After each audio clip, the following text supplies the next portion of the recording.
प्रधानमंत्री बनने के लिए कोई योग्यता है? कोई परीक्षा पास करनी पड़ती है? विधायक बनने के लिए कोई परीक्षा पास करनी पड़ती है? सांसद बनने के लिए कोई परीक्षा पास करनी पड़ती है? शिक्षा मंत्री, स्वास्थ्य मंत्री, मुख्यमंत्री बनने के लिए कोई परीक्षा पास करनी पड़ती है? लेकिन एमए करके, पीएचडी करके, बीए पास करके, बीकॉम करके, इंजीनियरिंग करके भी अगर आपको लेखपाल बनना है तो सरकार पूछती है तुम्हारे अंदर योग्यता है कि नहीं, पहले पीटी का एग्जाम दो। ये पीटी का एग्जाम नौजवानों का शोषण है। ये पीटी का एग्जाम बंद होना चाहिए। हम कोई पीटी का एग्जाम नहीं देंगे। तुम्हारा लड़का जैसा धनिया बेच के हजारों करोड़ कमाएगा, उसकी योग्यता नहीं चेक करते।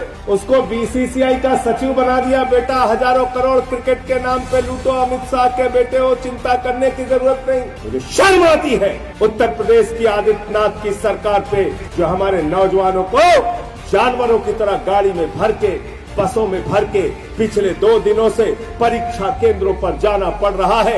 1-1 हजार किलोमीटर दूर जाना पड़ रहा है। अरे ऐसे तो जानवर भी नहीं जाते जैसे तुम नौजवानों को लेकर जा रहे हैं। ये कहा गया कि पीटी की परीक्षा पास करनी पड़ेगी। युवाओं ने कहा क्यों पास करनी पड़ेगी? बोले तुम्हें अपनी योग्यता साबित करनी है।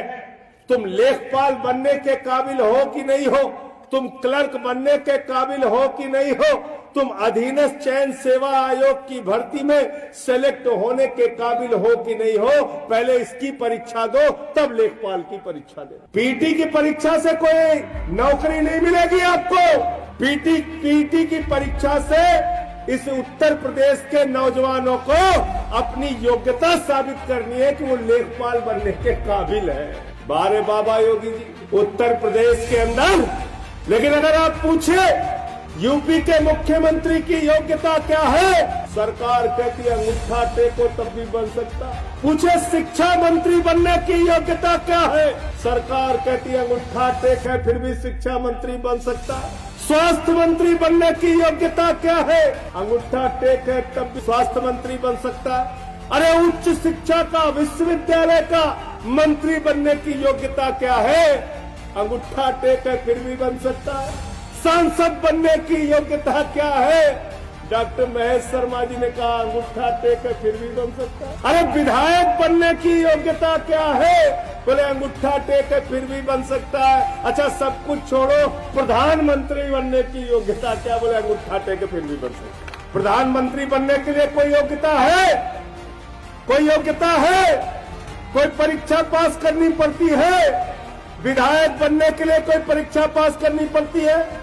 सांसद बनने के लिए कोई परीक्षा पास करनी पड़ती है? शिक्षा मंत्री, स्वास्थ्य मंत्री, मुख्यमंत्री बनने के लिए कोई परीक्षा पास करनी पड़ती है?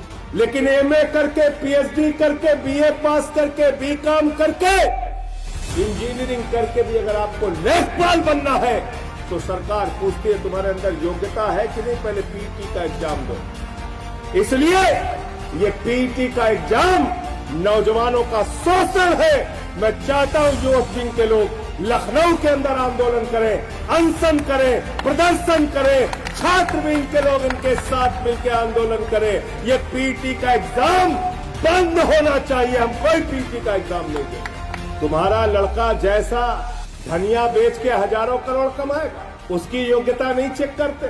उसको बीसीसीआई का सचिव बना दिया, बेटा हजारों करोड़ क्रिकेट के नाम पे लूटो, अमित शाह के बेटे हो, चिंता करने की जरूरत नहीं। और किसान का बेटा, मजदूर का बेटा, मेरठ में रहने वाला, बागपत में रहने वाला, नोएडा में रहने वाला, गाजियाबाद में रहने वाला, उसको बलिया भेजोगे, उसको गाजीपुर भेजोगे, गाजीपुर वाले को गाजियाबाद भेजोगे, बरेली वाले को बलिया भेजोगे। मुझे शर्म आती है उत्तर प्रदेश की आदित्यनाथ की सरकार पे, जो हमारे नौजवानों को जानवरों की तरह गाड़ी में भर के, बसों में भर के पिछले 2 दिनों से परीक्षा केंद्रों पर जाना पड़ रहा है। 1-1 हजार किलोमीटर दूर जाना पड़ रहा है। अरे ऐसे तो जानवर भी नहीं जाते जैसे तुम नौजवानों को लेकर जा रहे हैं। आदित्यनाथ जी, मैं पूछना चाहता हूं, नरेंद्र मोदी की रैली होती है, खाने का पैकेट देते हो, बस का किराया देते हो, ट्रेन का किराया देते हो।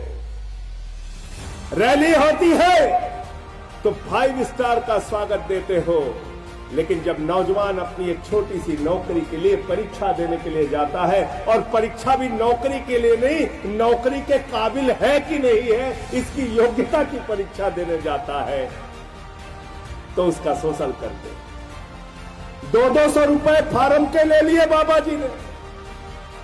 सोचो 37 लाख बच्चों ने अगर 2000 रुपए भी एवरेज खर्चा किया इस परीक्षा को देने के लिए, तो करीब करीब 740 करोड़ रुपए इस उत्तर प्रदेश के नौजवानों का लूट लिया गया।